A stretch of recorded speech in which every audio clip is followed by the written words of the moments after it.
Hello बच्चों, आप सभी का हमारे चैनल आरती एजुकेशन क्लासेस में स्वागत है। आज के वीडियो में हम आपके लिए लेकर आए हैं सुझावात्मक प्रयोजना कार्य जो गणित का है, जिसे कि हम प्रोजेक्ट कार्य कहते हैं। कक्षा 5 के लिए है यह जो प्रायोजना कार्य है, यह हमारे वार्षिक परीक्षा में 40 नंबर प्राप्त करने के लिए बहुत ही महत्वपूर्ण है। तो आइए बच्चों, हम देखते हैं कि हम प्रायोजना कार्य किस तरह से कर सकते हैं, जिसे कि हम प्रोजेक्ट कार्य कहते हैं। पहला प्रश्न दिया हुआ है हमें, प्रश्न नंबर 1, विषय गणित का है यह। तो प्रश्न नंबर 1 है, एक बड़े क्षेत्र को छोटे कागज पर दिखाए, हर हिस्से को एक निश्चित अनुपात में कम करें, जैसे अपने आसपास या गांव का नक्शा बनाए जिसमें सभी तरह के रास्ते को दिखाए। इनमें दिखे कौन कौन से सड़कें आपस में सबसे बड़ा कोण बनाती है। इसमें यह भी देखे कि कौन सी सड़कें आपस में समकोण बनाती है। तो यह चित्र दिया हुआ है, इस चित्र को हमें देखना है। सबसे पहले तो यहाँ सड़कें दी हुई है, गांव का नक्शा दिया हुआ है जिसमें रास्ते दी हुई है और कौन से समकोण बनाती है और कौन सी है। तो हम इसमें लिख सकते हैं मुख्य सड़कें आपस में समकोण बनाती है। जो मुख्य सड़कें है यह क्या कर रही है, आपस में समकोण बना रही है, और सीधी सड़कें अधिक कोण बनाती है। उसके बाद हम अगले प्रोजेक्ट कार्य पर बढ़ते हैं। प्रोजेक्ट कार्य 2, अपने शाला प्रांगण या घर के प्रांगण में बैठकर यह देखें कि सामने की सड़क पर कौन कौन सी गाड़ियां निकल रही है। किसी एक घंटे की अवधि में निकलने वाली गाड़ियों की एक तालिका बनाएं और उसे टैली चिन्ह से प्रदर्शित करें। देखें कि सड़क पर सबसे अधिक कौन सी गाड़ी निकली है। इन गाड़ियों के निकलने का कारण क्या है, उसे अपनी रिपोर्ट में अंकित करें। वाहन का नाम, टैली मार्क और मार्ग। तो बस कितने, 1 2 3 4 5 6 7 8 टैली मार्क बनाए। कार के 2 tally mark, auto rickshaw 2, truck के 2। तो यहाँ मार्क 40, 8, 9, 10 तो कितने हो गए, 67। तो कितने वाहन सड़क पर निकल रहे हैं, तो कुल 4 वाहन सड़क पर निकल रहे हैं। सड़क पर सबसे ज़्यादा निकलने वाला वाहन कौन सा है, तो बस, जो कि 40 है।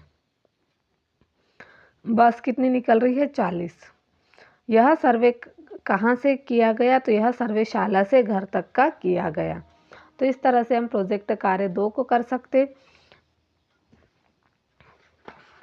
तो देखिए इसमें क्या दिया हुआ है, वाहनों के प्रति घंटा निकलने वालों की संख्या दी हुई है, और इसका हमने आलेख बनाया। बस, कार, ऑटो और ट्रक। तो सबसे ज़्यादा कितनी, बस 40, कार 10 है, हमारी कारें 10 है, और उसके बाद हमारी ऑटो हमारी 9 है, और ट्रक हमारे 10 है। तो इस तरह से हमने इसका आलेख बनाया। अब हम अगले प्रायोजना कार्य की ओर बढ़ते हैं। किसी गिलास में कुछ पानी लेकर उसके ऊपरी स्तर पर 0 का निशान लगाए। अब इस गिलास में 5 छोटे छोटे कंचे डालें। देखें पानी का स्तर कितना बड़ा है, उसे स्केल से सेंटीमीटर में नोट करें। अब देखिए कि 5 कंचों का आयतन कितना होगा, उसको अपने प्रोजेक्ट रिपोर्ट में लिखें। तो देखिए यह 2 गिलास बनाए हुए हैं। तो यहाँ 5 सेंटीमीटर है, और यहाँ पानी कितना है, एक में 7 सेंटीमीटर इसके ऊपर पानी है। और इनमें माना कि गिलास के आधार पर उसकी त्रिज्या कितनी है, 5 सेंटीमीटर। गिलास में 5 कंचे डालने पर ऊंचाई में वृद्धि कितनी हो गई, यहाँ 5 कंचे डाले हैं तो 7 सेंटीमीटर ऊंचाई में। तब 5 कंचों का आयतन होगा V बराबर पाई R वर्ग H। तो V बराबर पाई का मान है 22/7 गुना R वर्ग 5 गुना 5 गुना 7। फिर V बराबर 22 गुना 5 गुना 5 गुना 7/7। तो V का मान हो गया 550 सेंटीमीटर वर्ग। तो यहाँ पर इसका आयतन कितना हो गया, 550 सेंटीमीटर का घातांक 3। तो इस तरह से हमने यहाँ पर कर दिया है। इसका प्रायोजना कार्य 3 को पूर्ण कर दिया। अब हम प्रायोजना कार्य 4 देखते हैं। बच्चे परिवेश में गणित कक्षा 5 की पाठ्यपुस्तक में या घरों में लगे चित्रों को देखें और यह पता लगाए कि उनमें सममिति है। जरूरत पड़े तो 6 रेखाएं खींचकर 1/6 घुमाव का पता लगा सकते हैं। जो आकृति 1/6 घुमाव पर पहले जैसी दिखती है उसको अपने प्रोजेक्ट रिपोर्ट में लिखें। तो यह क्या है, खिड़की और सममित अक्ष। खिड़की अथवा आयत सममित, देखिए यह खिड़की है और यह आयत सममित है। विद्यालय, फिर पुस्तकें और सममित अक्ष, हिंदी, अंग्रेजी, विज्ञान, गणित, सामाजिक विज्ञान और संस्कृत की यहाँ पुस्तकें दी है और यह सममित अक्ष है। फिर देखिए इसी तरह से आप यहाँ समान आकार की पुस्तकें सममित होती है, तो आप यहाँ पर और भी इन्हें लिख सकते और सममित अक्ष बना सकते हैं। फिर हम अगले प्रश्न की ओर बढ़ते हैं। देखिए विद्यालय में शाम पर बैठने की बेंच भी सममित है। घरों में फोटो फ्रेम, मंदिर, सीढ़ियाँ, अलमारी, फ्रिज, बर्तन, फर्श, ये सब क्या है, सममित है। फिर हम अगले प्रायोजन कार्य प्रोजेक्ट वर्क क्रमांक 5, इसमें देखिए क्या दिया हुआ है। शिक्षक बच्चों को बोले कि बच्चे किन्हीं भी 2 भारतीय गणितज्ञों के नाम, जन्म तिथि का संग्रह करें और उनके गणित में योगदान का संक्षिप्त विवरण लिखें। प्रश्न नंबर 1 है आर्यभट्ट। आर्यभट्ट का जन्म 476 ईस्वी में हुआ था। उनके जन्म स्थान के बारे में विश्वास से नहीं कहा जा सकता, लेकिन यह आज के समय का महाराष्ट्र का ढाका हो सकता है। आर्यभट्ट ने आर्यभट्टीय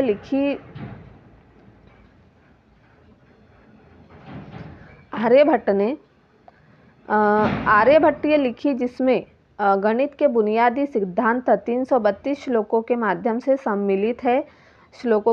सम्मिलित है। आर्यभट्ट ने द्विघात समीकरण, त्रिकोणमिति, साइन सारणी, कोसाइन सारणी, वर्साइन सारणी, गोलीय त्रिकोणमिति, खगोलीय स्थिरांक, अंक गणित, बीजगणित आदि हमें दिए। सर्वप्रथम आर्यभट्ट ने ही कहा कि पृथ्वी प्रतिदिन अपनी ही धुरी पर घूमती है, न कि सूरज।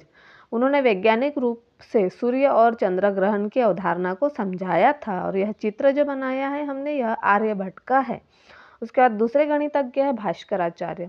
भास्कराचार्य का जन्म 1114 ईस्वी में बीजापुर में हुआ था। तब इनकी मृत्यु 1185 ईस्वी में उज्जैन में हुई। भास्कराचार्य या भास्कर द्वितीय प्राचीन भारत के प्रसिद्ध गणितज्ञ एवं ज्योतिष्य थे। इनके द्वारा रचित मुख्य ग्रंथ सिद्धांत शिरोमणि है, जिसमें लीलावती, बीजगणित, ग्रह गणित तथा गोलाध्याय नामक 4 भाग है। ये 4 भाग क्रमशः अंक गणित, बीजगणित, ग्रहों की गति से संबंधित गणित तथा गोले संबंधित है। तो देखिए यह भास्कराचार्य का चित्र।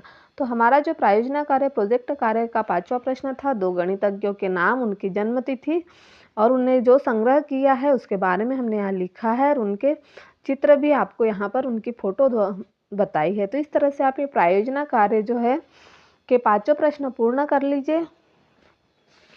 यह आपके परीक्षा के जो प्रायोजन कार्य के अंक है उसे प्राप्त करने में सहायता देंगे। और इसी तरह से आप हमारे चैनल में बने रहिएगा। हम आपके लिए और भी प्रोजेक्ट कार्य लेकर आएंगे। और आप हमारे चैनल पर नए हो तो हमारे चैनल को सब्सक्राइब ज़रूर कर लीजिए और बेल आइकन को प्रेस करना ना भूलिए, ताकि आपको हमारे आने वाले वीडियो के नोटिफिकेशन मिलते रहेंगे।